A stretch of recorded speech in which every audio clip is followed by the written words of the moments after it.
श्रीमद्भागवत कथा भाग 24। नारायणं नमस्कृत्यं नरं चैव नरोत्तमं देवीं सरस्वतीं व्यासं ततो जयमुदीरयेत्। हे सूत जी, आप समस्त शास्त्रों के ज्ञाता हैं, कृपया अच्छी तरह समझाकर हमारे प्रश्नों के उत्तर दीजिए। सूत जी ने बताया कि द्वापर युग में पराशर मुनि और सत्यवती के पुत्र के रूप में व्यास जी का जन्म हुआ। एक बार वे सूर्योदय के समय सरस्वती नदी में स्नान आदि करने बैठे थे। वे भूत भविष्य सबके ज्ञाता थे। उन्हें आभास हुआ कि कलयुग में ऐसी स्थिति आने वाली है कि लोग परमात्मा को नहीं जान पाएंगे। धर्म में संकरता आने वाली है। लोग अपने कर्तव्य का निर्णय भी नहीं ले पाएंगे। दिव्य चक्षुओं से ये देखकर उन्होंने सोचा कि ऐसे भाग्यहीन लोगों का उद्धार कैसे होगा। उन्होंने विचार किया कि कुछ ऐसा करना चाहिए कि मंत्र दृष्टा ऋषियों ने कठिन साधना कर जो ज्ञान पाया वो सबको सुलभ हो सके। उन्होंने वेद के 4 भाग किए ताकि लोग उन्हें आराम से पढ़ सकें। जो वेद के अधिकारी नहीं हैं उनके लिए इतिहास और पुराणों की रचना की। अधिकारी शब्द का ठीक ठीक अर्थ न लेने के कारण इस शब्द को लेकर बहुत विवाद खड़ा हो जाता है। इसका अर्थ है योग्यता। जैसे जिसमें किसी का ऑपरेशन करने की योग्यता हो वही ऑपरेशन थिएटर में सर्जन कहे जाने का अधिकारी होता है। जिसने कभी कद्दू भी नहीं काटा उसे ऑपरेशन करने का अधिकारी नहीं माना जाता। तो क्या वह धरने दंगा रैली निकालेगा, हमारी मांगे पूरी करो, हमें ऑपरेशन करने देना होगा।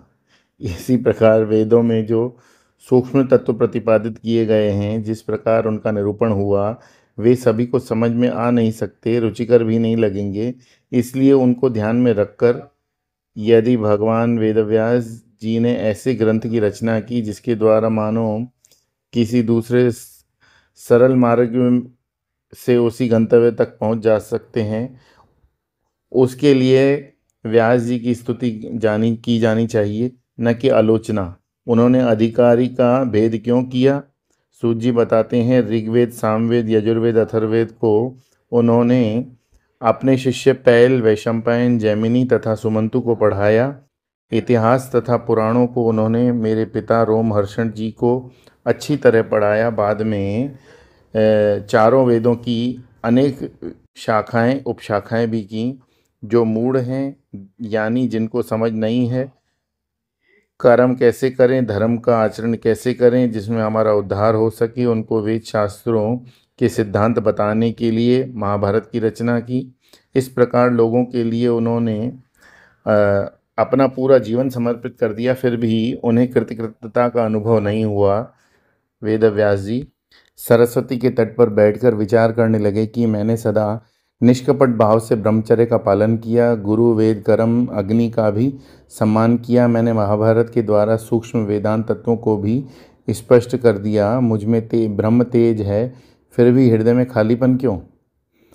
उस समय उनके हृदय में स्वतः ही ज्ञान उत्पन्न हुआ कि मेरी अशांति का कारण शायद यह है कि मैंने अभी तक भगवान की प्राप्ति कराने वाले धर्म का, भगवान की भक्ति का निरूपण नहीं किया, जो परमहंसों का अत्यंत प्रिय है।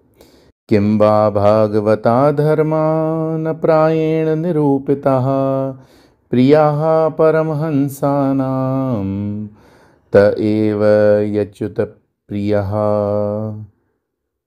इस प्रकार जब उनका मन खिन्न हो रहा था तब वहाँ नारद जी आ पहुँचे। व्यास जी ने देवर्षि नारद का स्वागत किया तथा विधिवत उनका पूजन किया।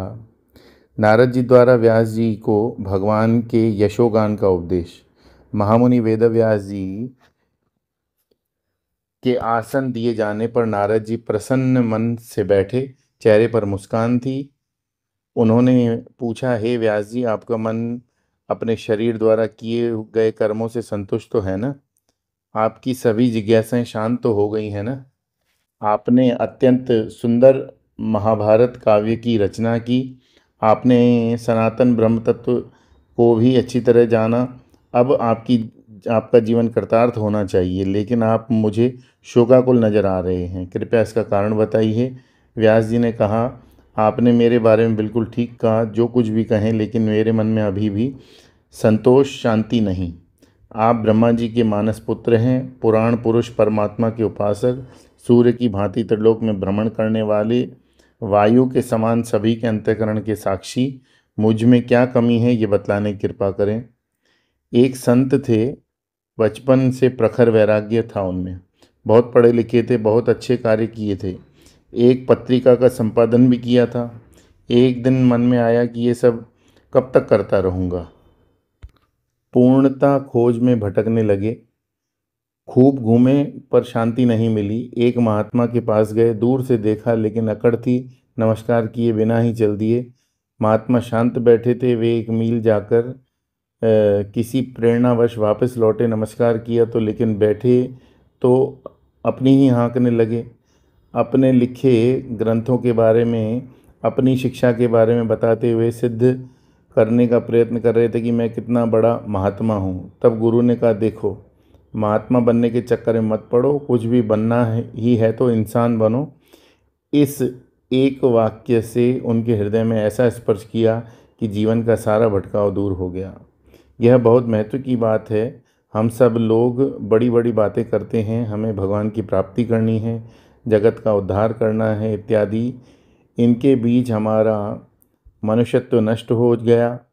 अपने घर में बीवी बच्चों के साथ झगड़े होते रहते हैं, प्रेम का स्थान टेंशन ने ले रखा है। क्या इसे आध्यात्मिक जीवन कहेंगे? इसलिए असली साधना तो इसी में है कि हम मनुष्य की भांति रहने का प्रयत्न करें, न पशुतुल्य जीवन में जिएं, न भगवान जैसा बनने की बात करें। इसी में जीवन का आनंद है कि इसी में शांति है, इसी में परिपूर्णता है। नारद जी ने व्यास जी से कहा, आपने बहुत कुछ किया है, लेकिन जो सबसे अधिक महत्व की बात है वह नहीं की। जिसकी वाणी में भगवान का यशोगान हो, गुण कीर्तन न हो, उसे कितना भी ज्ञान हो वह अधूरा ही रह जाएगा। भगवान जितना भक्ति से संतुष्ट होते हैं उतना किसी से नहीं।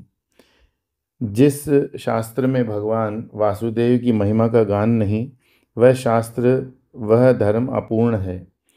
हमारी कविता बहुत सुंदर हो, लोग वाह वाह करें, लेकिन यदि उसमें हरिगुण गान न हो, सब उसी प्रकार व्यर्थ, जैसे तीर्थ में राजहंस के स्थान पर कौवे एकत्र हो जाएं। ज्ञान भी मोक्ष का साधन तभी बनता है जब तक वह भक्ति से युक्त हो। जो कर्म भगवान को अर्पण नहीं किया व्यर्थ है। हे महाभाग व्यास जी, आप तो सब समझते हैं, सब जानते हैं, आपकी कीर्ति पवित्र है, आप सत्यनिष्ठ और दृढ़वृत्ति हैं। अतः आप समाधि में स्थित होकर सभी जीवों के कल्याण का साधन न जाने के लिए भगवान की लीलाओं का स्मरण कीजिए। अथो महाभाग भवान मोघ दृक् शुचिश्रवा सत्यरतो धृतव्रतः उरुक्रमस्याखिल बंध मुक्तये समाधिनानुस्मर तद्विचेष्टितम्। बड़े बड़े साधु संतों ने जो रचनाएं की हैं वे कल्पना मात्र नहीं। उन्होंने पहले समाधि में स्थित होकर लीलाओं का दर्शन किया, तब लिखा, इसलिए ये रचनाएं अमर होती हैं। तुलसीदास जी, एकनाथ महाराज ने इसी प्रकार लिखा। तुलसीदास जी के समय के ही एक बड़े विद्वान हुए, मधुसूदन सरस्वती जी। एक बार उनके पास एक अवधूत आए। उन्होंने पूछा, तुमने इतने ग्रंथ लिखे, कोई उनकी प्रशंसा निंदा करता तुम्हें कैसा लगता है? मधुसूदन जी ने कहा, प्रशंसा सुनकर अच्छा लगता है, निंदा सुनकर दुख होता है। अवधूत ने कहा, तब तुम अभी कच्चे हो। भगवान कृष्ण के मंत्र का अनुष्ठान करो। वेदांत श्रवण, अध्ययन, प्रवचन से जीवन में परिपूर्णता नहीं आ सकती। जब तक भगवान का प्रत्यक्ष दर्शन न हो, भक्ति का साम्राज्य हृदय में स्थापित न हो, तब तक जीवन में रस का निर्माण नहीं होता। बोलिए श्री कृष्ण चंद्र भगवान की जय। श्रीमद् भागवत महापुराण की जय।